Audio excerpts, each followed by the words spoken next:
Ladies and gentlemen, good day and welcome to the Eldeco Housing and Industry Limited Q4 and FY24 earnings conference call. As a reminder, all participants' lines will be in the listen-only mode and there will be an opportunity for you to ask questions after the presentation concludes. Should you need assistance during this conference call, please signal an operator by pressing star then 0 on your touchtone phone. Please note that this conference is being recorded. And I've handed the conference over to Mr. Abhishek Bhatt from Investor Relations. Thank you, and over to you, sir. Thank you. Good afternoon, everyone, for joining us on the call. Before we proceed to the call, let me remind you that today's discussion may contain forward-looking statements that may involve known or unknown risks, uncertainties, and other factors. It must be viewed in conjunction with the business risks that could cause future results, performance, or argument to differ significantly from what is expressed and implied by such forward-looking statements. Please note, the results and presentation are available on the exchanges and our company's website. Should you need any assistance to receive that, you can write to us. We'll be happy to send them over.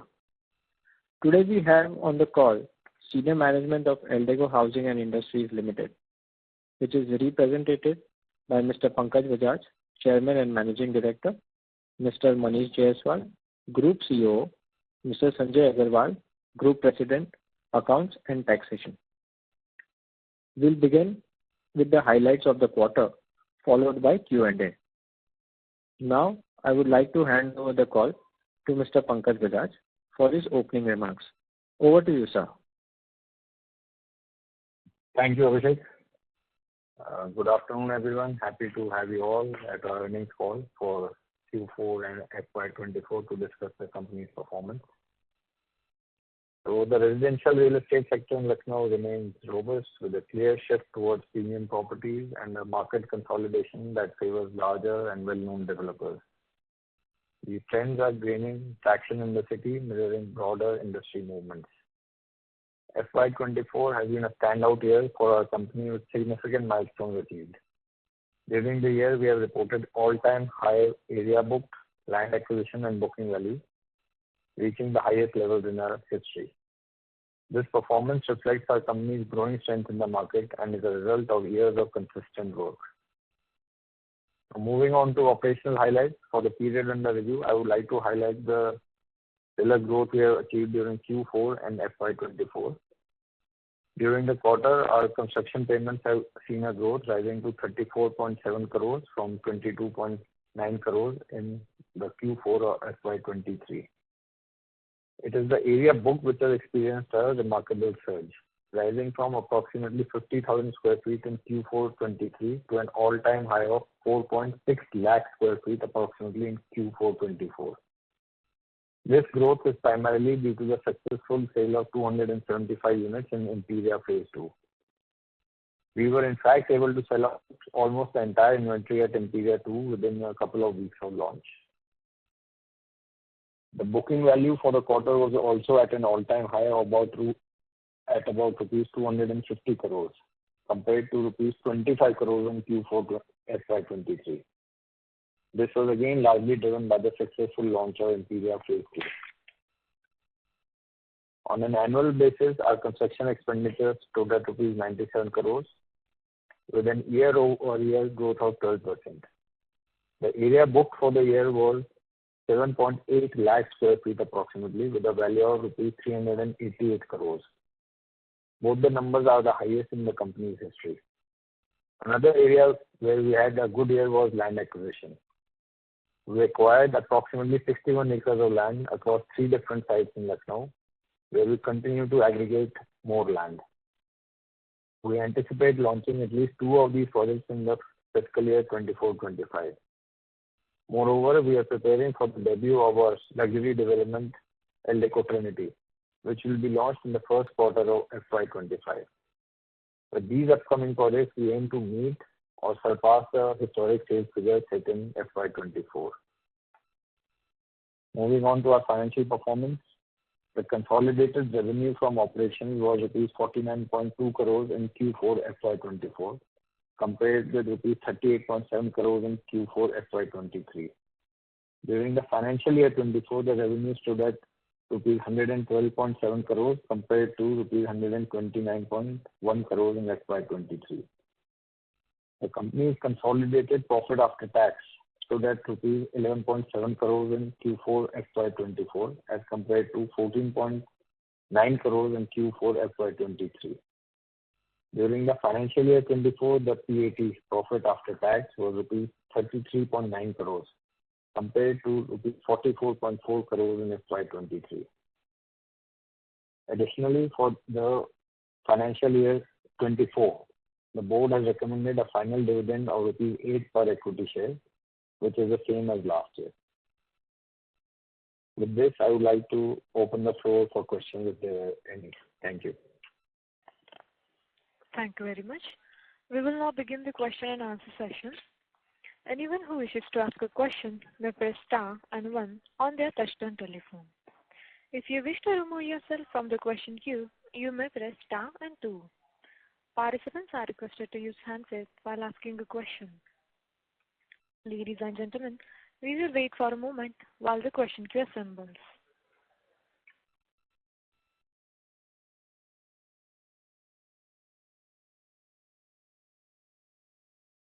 The first question is from the line of Bharat Gupta from Fair Value Capital. Please go ahead. Hi, Pankaj. I'm Inchi. First of all, congratulations for the successful launch of Imperia Phase 2. Sir, a couple of questions from my side. So, in your previous phone calls, you have been highlighting that the land availability continues to remain a key challenge in Lucknow. So, if I talk about the long-term view, like from 3 to 5 years, how are we ensuring that the growth trajectory remains on a buoyant side? And like, are we also exploring land acquisitions in the newer regions if the Lucknow market continues to remain under stretch? So, good question. You've been following the company. So, I'm happy to report, as reported in my opening remarks also. We have been able to break that logjam. And we've been able to acquire fresh projects in Lucknow. These are 3 different locations. We're not disclosing the locations within Lucknow right now because further aggregation is going on. We have in fact received preliminary approvals in one of them already. And in another one, we are applying for approvals, I think, in a couple of days. So the issue of pipeline has been resolved. So I'm very happy to report. With these acquisitions, I think it will approximately add about 1,000 crores to our gross developable value in the next 3-4 years. So, and we're looking for more, there are some more deals in the pipeline. So I don't think that's a very burning issue right now. It was an issue for a couple of years, but with our efforts on this front, we've been able to break this problem. Right. And the recent land acquisitions, that pertains only to Lucknow market, not to other markets which we were, I think, discussing earlier.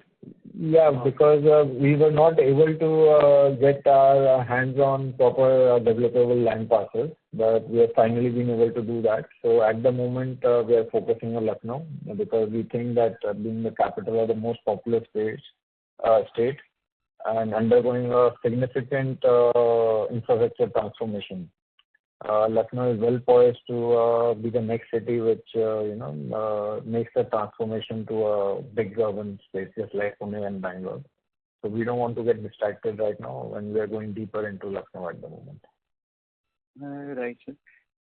So also with demand outpacing supplies and because of the infra boom which is happening across the Lucknow market.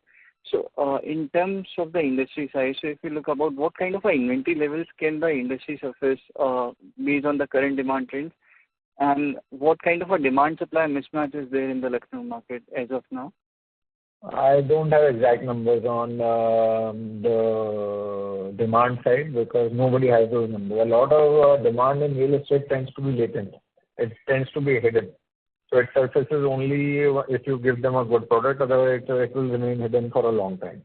So at the moment, whatever you supply, because the supply is so constrained, whatever you supply is getting lapped up. So I told you about our Imperia launch. It got lapped up in a matter of a couple of weeks. But if we had 2 more Imperias or 3 more Imperias, even they would get lapped up. That's the kind of demand there is, not only in Lucknow, but in many cities across the country right now. So demand is not something, demand supply mismatch is not something we're worried about at the moment. That's not a constraint. The constraint is on the supply side, how you get the developable parcels of land at reasonable prices so that you can deliver a reasonable product to the market. And I'm happy to report that, with the 60 acre of acquisition across 3 parcels and with the upcoming launch of Trinity, I think that issue is also solved for the next couple of years, at least for the company. Sure, sir. Sir, last question from my side. So is there any kind of a vertical development projects other than Trinity which is there in the pipeline for us? And how does the realization vary between a horizontal and a vertical development investment? So we are just finishing Twin Tower project, which is a small project. This is a 10 or 12 story development, and a small one. Latitude 27 is another group housing project. Total area is about 4.5 lakh square feet. Trinity is 5 lakh square feet. And we have a few other they are mentioned in our investor presentation. There's something called GH4, like Group Housing 4. So we are going to be submitting that for approvals. And with the upturn in the market, even in the new acquisitions, we might have some group housing component. So we will have a significant amount of group housing because the market is maturing very fast. In terms of realization, it is more or less the same per square foot wise, group housing and horizontal. So if you look at our, we disclosed that number. Earlier we used to be historically per square foot realization would be around 3,200 rupees a square foot. Then the last couple of years it inched up to about 4,500 rupees a square foot. But this last quarter it has been the highest in terms of per square foot realization. I think it is 5,500 rupees a square foot. So that's the highest ever. That's another metric on which we will the highest ever number. Right, sir. And going forward with Trinity being there, which will be coming in FY25, so the realization trend should be in the upward trajectory only, right? Trinity is definitely a much higher price product. I would not say it will probably get sold at the same pace at which the lower price products get sold, but it is definitely a product with a good margin. It's a luxury product. Luxury is gaining traction all over the country. It's good for our brand. So it's a launch that we are looking forward to with the expectation. But you're right that the per square foot realization in Trinity would be much higher. Right, sir. That's it from my side, sir. Thank you. All the best. Thank you. Thank you. Thank you. The next question is from the line of Priyam Prodda from Value Equity. Please go ahead. So, hello. Yes, Priyam, go ahead. Thanks. Thanks for taking my question. So this is just a bit of extending your previous participant's question and your reply. So as mentioned, as you can clearly see, this is with regards to the realization. Okay. As you have mentioned that we have attained 5,500 plus average realization during the last quarter, which seemed to be highest in the last 5 quarters. So just wanted to understand that would we be able to maintain such kind of realization on an average basis in the coming years? So if we also check it out, that we have been growing our average realization by 8%, like comparing the FY24 to FY23. So can we maintain that trend? It's very difficult to predict markets. It also depends on the kind of product mix you have. So a couple of projects could be at a lower per square foot realization. Like I think one of the new parcels would be at about 3,500 or 4,000. But then the major ones are all at 5,000 plus. And Trinity is much higher. So on a weighted average basis, I think this does seem to be the new normal, and I think with the market keeps supporting us, then it may increase on an annual basis also. So difficult to say, but 5,500 does seem to be the new normal. That's really nice to hear. And secondly, what would be the more aspirational revenues that we wish to be in the zone? Like you can share any range, that would be great.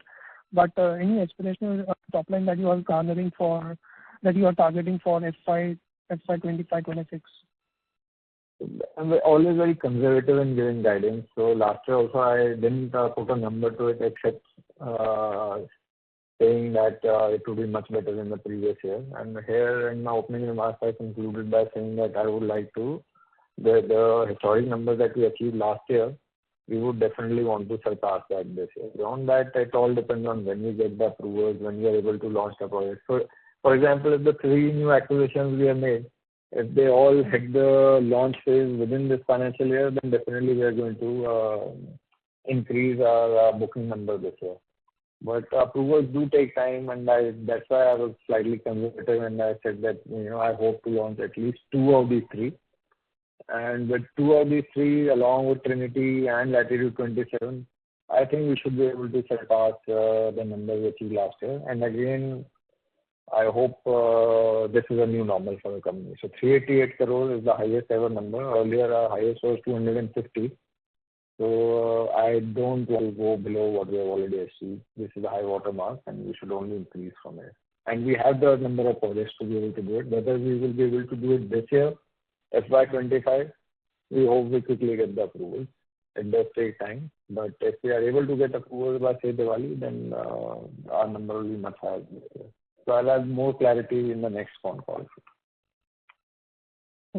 Okay, we'll wait for the more clarification, sir. And thank you so much for your detailed reply. Thank you. Wish you all the best, sir. Thank you. Yeah. Thank you. Ladies and gentlemen, you may press star and 1 to ask a question. The next question is from the line of Priyank Gupta from Guardian Advisors. Please go ahead. Good afternoon, everyone. Congratulations to the whole team for an excellent quarter. We have been waiting for this day probably to see that this logjam gets broken, and it's very heartening to see that. The small question I have is, we have got all the comments on the realization. Would we be able to sustain the margins which we have been having for last few years? If you can comment on that. Thank you. So this question has come a lot because our margins are much higher than the industry. And in almost every call I have been answering about margins. So historically our margins have been in the region of 40%. That does look like a very abnormally high margin to sustain. I always said that, I do expect it to come down a little bit. I think 30% would be more like it. And of late it has come down to 30%. But definitely I would not like, I don't see it falling below 30%. In a few projects it could be a little higher also. So 30 to 40 depending on what product mix gets recognized in a particular quarter. This particular quarter has been bad in terms of margin because of the kind of projects which got recognized for revenue. So, but generally 30 is something I can safely say we will be able to maintain. Thank you very much, and best wishes to the whole team. Thank you. Thank you, Dan. Thank you. The next question is from the line of Aryan Sharma from Infinity Group. Please go ahead. Yeah. Hi, sir. So my question is regarding the Lucknow market. How do you see the demand compared to last year, and what is the outlook on this market? So I don't see where this, trying to assess where the demand is, what the actual depth of the demand is, because there is not enough supply. I would know that what the demand is once we supply the market with enough stuff. I don't think the market is getting supplied with enough stuff, so it's not selling. So I think in a year about 3,000 to 4,000 units get sold in Lucknow. But I think the market can take much more if there was enough supply for that. So demand is not something that I'm worried about for Lucknow for many years now. And it's in the kind of stage that maybe an Ahmedabad was 10 years ago, or Bangalore was 20 years ago, or Hyderabad was. So it is one of the new generation cities which is going to see explosive growth in the next 10 to 15 years. And I think the market size is also going to really increase in Lucknow. So the kind of Eldeco is a leading developer of Lucknow, and these numbers will look nothing, I think, 5 years or 10 years down the line when we look back. So I don't think the size of the market is a constraint. Where exactly that number is right now, the total population is about 3.5 million. Now, why are we selling only 3,500 houses there? Why are we not selling 20,000? I think just because they're not getting supplied. Otherwise, there is demand for it. Okay. Noted, sir. Thank you. Thank you. All the best. That's from my side. Thank you. The next question is from the line of Varun Gupta, an individual investor. Please go ahead. Hello. Good afternoon, sir. Thanks for the opportunity. I have one question on this Lucknow market. Like Eldeco Housing is having a very good balance sheet, but the company is restricted to Lucknow market only. So is there any plan to go in other markets, because the parent company is there in the Gurgaon market also, which is a hotspot market in India right now. So is there any plan to have a partnership agreement with the parent company where we can tap the other booming market? So it has been clarified many times, and I'll clarify once again that the Eldeco Group has two companies. One is the listed company Eldeco Housing, which works in Lucknow, and the other is the unlisted company. The unlisted company EIPL, Eldeco Infrastructure, which works in the rest of the country, is not the parent company of Eldeco Housing. They are entirely separate companies. They share the common brand. I, of course, happen to be the promoter of both the companies. And I make sure that the two companies do not compete with each other by interest agreement between the companies, that geographically they are not going to compete with each other, so that there is no conflict of interest at all. The moment we start, Eldeco Housing starts going out of Lucknow, then the conflict of interest question will start coming in. So as of now, we are keeping it separate. There was a temptation for Eldeco Housing to move out of Lucknow when we were not getting enough projects in Lucknow and cash was getting accumulated on the balance sheet.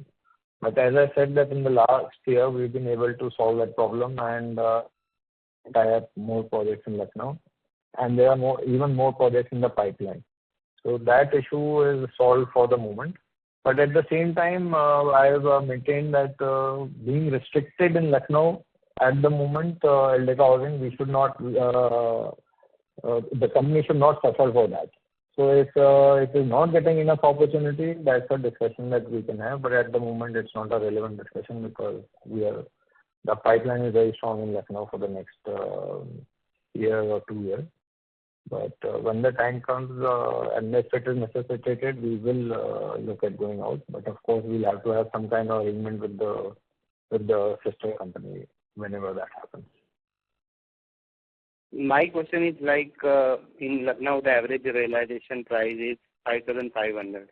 But in cities like Gurgaon, Mumbai, where the big developers are there from India, like DLF, Oberoi Realty, the average selling price nowadays is 30,000, 40,000. So I think the opportunity is very big, and currently the real estate industry is booming. So do you think it is the right time to tap the metro cities also apart from Lucknow?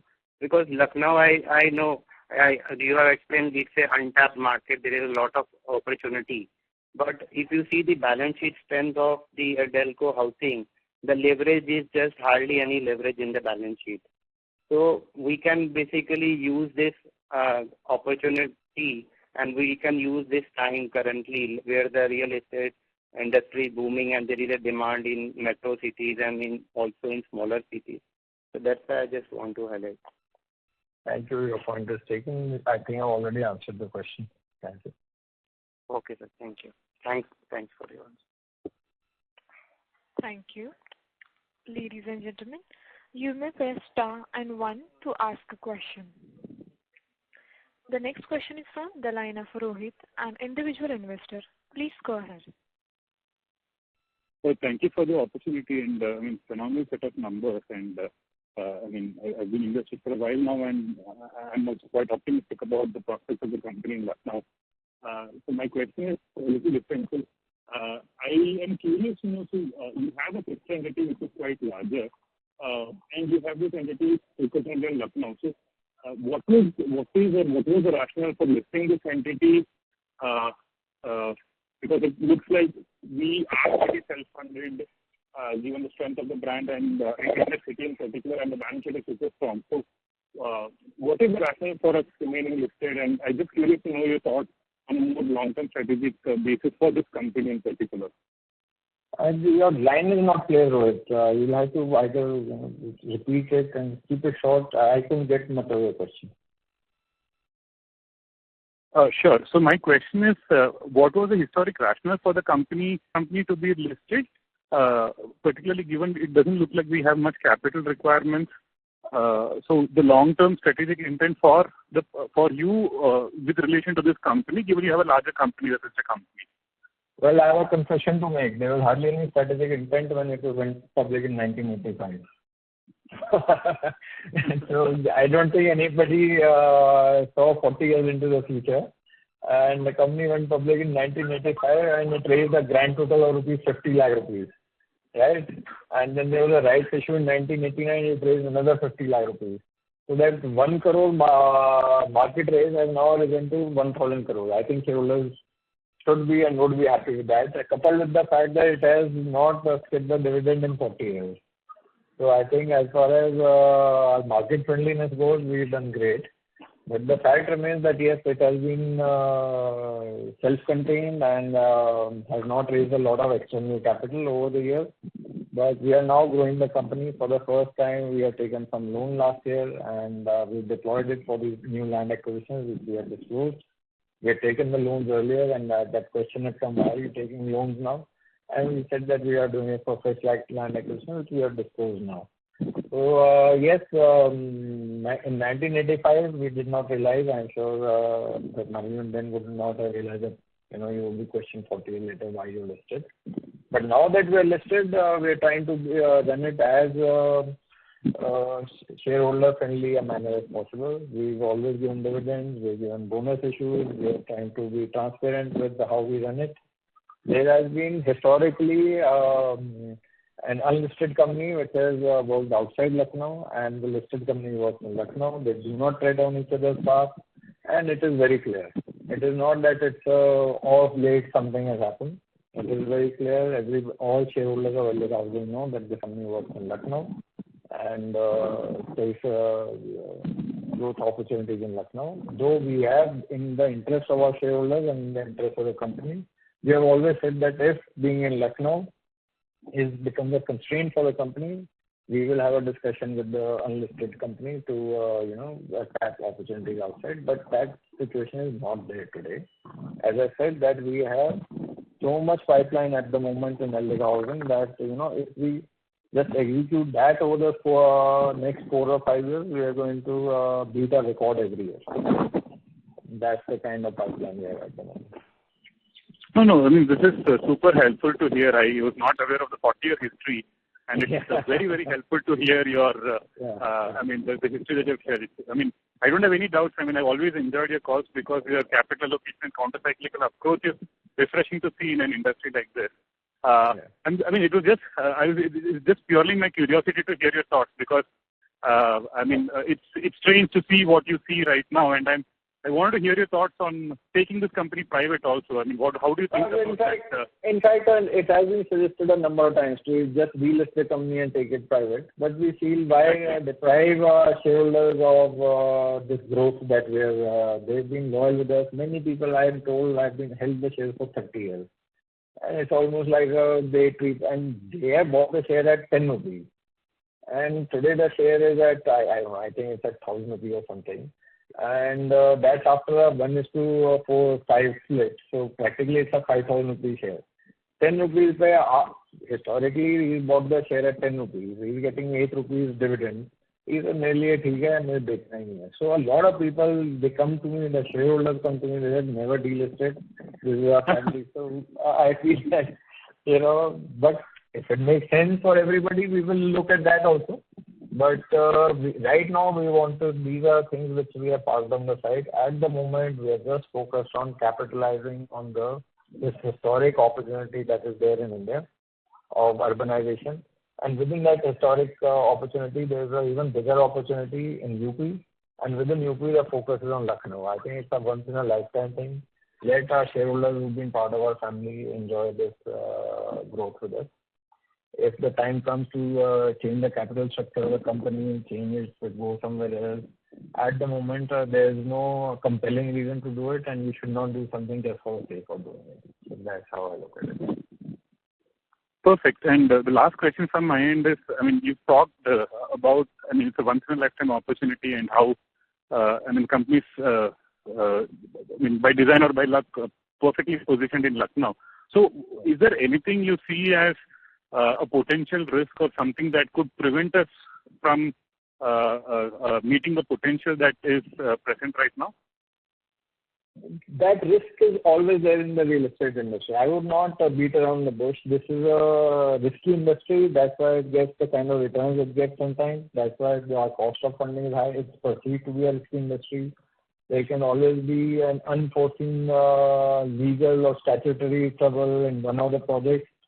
So that's why we've been so conservative and careful in our project acquisition. Our risk filters and our control mechanisms tend to be tighter than others because that's how we address that.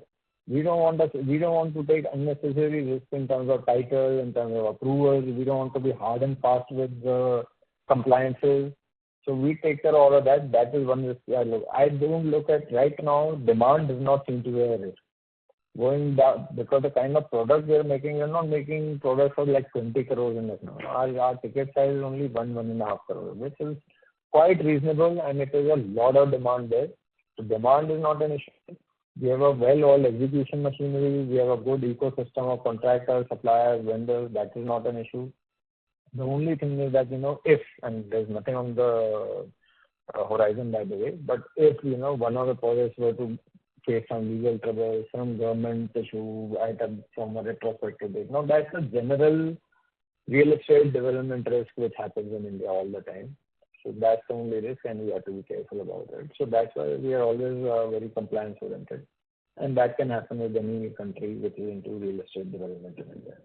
Other than that, I don't see it's a great business to be in right now and very satisfying as well. Understood. And in supply, do you see availability of land going forward as well, or you see, the difficulty we saw the last 2-3 years, do you see that continuing, or we did well last year, but do you see that momentum continuing in supply? It is going to be difficult, but as I said, we have been able to, with our hard work in the last 3-4 years, we've been able to develop another potential supply of another 4 or 5 projects, out of which 1 or 2 will see the light today because of the risk filters that we tend to put in. So some of the projects may fail due diligence or some other filter of ours. So 2-3 तो हमें मिल ही जाएंगे इस साल में हमारा target है. So I think it's a challenge. It's an entry barrier at the moment. Sales is not a sales. Yes, of course, brands are getting a premium. But the entry barrier at the moment is availability of capital, ability to acquire projects at reasonable prices, reasonable valuations. So I think we are well placed in Lucknow there. Otherwise, I don't see great risks going forward. So, from my understanding, you are the premium brand. You are the best brand by far there. So, do you see other nearby property brands entering Lucknow, and do you see the competition for land and prices of land shooting up because of that? I do. If our location is going to do so well, why would the national players or even other regional players not look at that location with more keenness? They will. I have no doubt about it, and it's only going to become the competition for land, developable land, is going to intensify. But it is also going to help the market because it is going to become more sophisticated, and the stronger players will become even stronger. So yes, the market is going to become more mature and more sophisticated, no doubt about it. How does it help the strong players become stronger if it becomes more competitive and sophisticated? Because what happens is that historically the real estate market structure has been very fragmented in the country. Even the leaders in the country would have single-digit market share. But as what we are seeing in the bigger cities is that as the market becomes more mature and more sophisticated, the market share of the bigger players, for a number of reasons, starts increasing. So the listed players in the country, there is some data that historically have had only 15% market share in the entire real estate country, real estate of the country. But now that number last year in terms of sales was, I think, upwards of 30%. So what happens is that people tend to go only for the bigger brands. So once more bigger brands happen, the smaller ones tend to not be able to compete with them. So hopefully in Lucknow we should be able to compete even with national players if and when they enter. And in a combined way, the bigger players will have a greater share of the market. That has been the trend. Yeah, thank you. I mean, and I enjoyed your answers. Thank you so much for sharing your thoughts so freely. Appreciate it. Thank you, brother. Thank you. The next question is from the line of Amit Shah, an individual investor. Please go ahead. Yeah, thank you. Sir, I just wanted to understand, given the favorable market outlook, would you consider being more active in buying land in the upcoming FY25? Could you repeat the question? I didn't get it properly. Yeah. Sir, my question is, would you consider being more active in buying land in upcoming FY25? So we've been active for the last 3 years in Lucknow, but we were able to actually ink the deals, do definitive agreements, take over the titles, etc. only in FY24, which is what we reported now. So it's not that we had been active only on these 3 deals. There are at least 5 or 6 more deals that are still in the pipeline. I don't know how many of those will actually get inked and we will actually take them over, because I will not like to do projects just for the sake of market pressure to do projects. But if they all pass the test in terms of diligence, in terms of feasibility, in terms of the financial structure, the deal structure, then definitely we could even surpass the business development that we did then last year. We could probably surpass even that. Got it. Thank you. Yeah. That's from my side. Thank you. Thank you. Ladies and gentlemen, you may press star and 1 to ask a question. The next follow-up question is from the line of Priyam Prodar from Value Equity. Please go ahead. Hello. So good afternoon, and thanks once again for this opportunity. So this one is on the margin front. I believe we have done 30% EBITDA and a PAT margin of 23%. So just wanted to get a guidance from you that whether we can hold on to or enhance these margins in the coming years, considering the fact that we have new launches in the pipeline. Yeah, these margins definitely we should be able to hold on to, if not improve on them. Historically, I think Priyank asked this question. Historically, our margins have been much higher, and this quarter we reported lower margins. That's got to do with the kind of projects which got recognized for revenue this quarter. As you know, real estate has a lumpy kind of revenue recognition. So incidentally, the projects where we recognize revenue had low margins in this quarter. But on the whole, our margins tend to be a little higher than this. Okay. And one question related to our Trinity project. Okay. So if we can have some more data, with regards to the demand shaping up and the kind of pre-bookings that we are observing or witnessing. I'll defer this question to the next phone call. We have just received the RERA approvals. We have just started. We have not even started the pre-marketing of the project. We are doing making a fantastic sales gallery on site, and we have not officially opened any booking at the moment. So I think I'll have more color to give on this 3 months from now. Okay. Thank you so much, sir. Yeah. Wish you all the best. Thank you. Thank you. Ladies and gentlemen, you may press star and 1 to ask a question. A reminder to all the participants, you may press star and 1 to ask a question.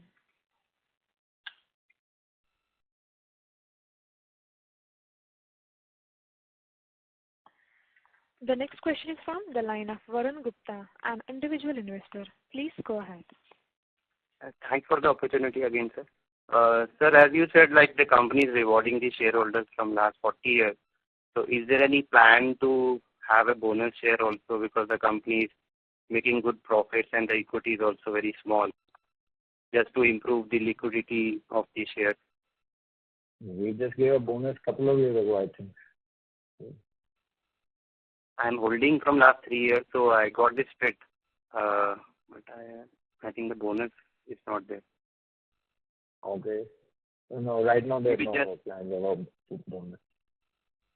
Because the liquidity is very low in the company because investors holding big chunk. So the free float is also low in the company. So just advice.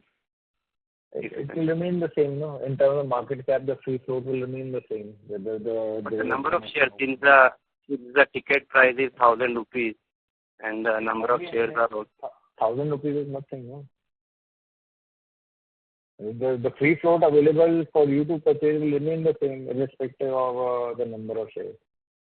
Yeah, that is there. But normally the equity, if the equity improves and the ticket size is small, so a lot of new investors will come and this will help in unlocking the value. I think it's already 1,000 rupees is not a prohibitive number. But anyway, it's something that whenever the board takes up, we'll let you know. Yeah, thank you, sir. Thank you very much. Thank you. Ladies and gentlemen, you may press star and 1 to ask a question. A reminder to all the participants, you may press star and 1 to ask a question.